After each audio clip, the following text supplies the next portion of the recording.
এখন আমরা দেখব কিভাবে নতুন করে ইউজার নেম ক্রিয়েট করে, যে ইউজার নেম দিয়ে এই সফটওয়্যারে লগ ইন করা যাবে।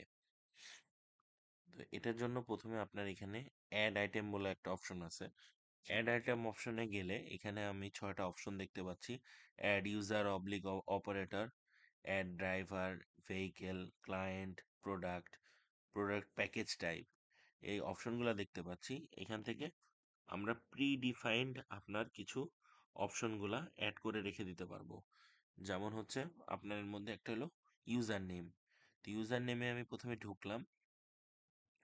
ঢুকলে পরে এখানে দেখবেন যে আপনার হচ্ছে ইউজার নেম ক্রিয়েশনের জন্য ইউজার নেম পাসওয়ার্ড দেওয়া আছে, এবং দেখবেন এখানে অপশনগুলা ব্ল্যাঙ্ক হয়ে আছে, কোনো কিছু প্রেস করলে কাজ করছে না। তো এটার জন্য কি করতে হবে, যেহেতু এটা হলো একটা স্পেশাল সিকিউরিটি এরিয়া, এখান থেকে ইউজার নেম ক্রিয়েট করা হয়, যার জন্য এখানে আরেকবার একটা লগ ইন করতে হয়। সেই লগ ইনের জন্য এখানে ইউজার নেম লিখতে হয় ADMIN অ্যাডমিন, এবং এখানে যে পাসওয়ার্ডটা দিতে হবে সেই পাসওয়ার্ডটা এখানে নোটপ্যাডে লেখা আছে গেটকোবিডি স্কেল সফট। এই এই এই পাসওয়ার্ডটা দিয়ে তারপর আপনার এখানে আবার লগ ইনে প্রেস করতে হয়। করলে এখানে লেখা ওঠে লগ ইন সাকসেসফুল। তো লগ ইন সাকসেসফুল হওয়ার সাথে সাথে এখানে দেখেন add, remove, log out button এগুলো কালারফুল হয়ে গেল। তো এখন হচ্ছে আমি ধরেন একটা ইউজার নেম ক্রিয়েট করব। ইউজার নেমের নাম দিব ধরেন নিউটন। তো ইউজার নেম লিখলাম NEWTON।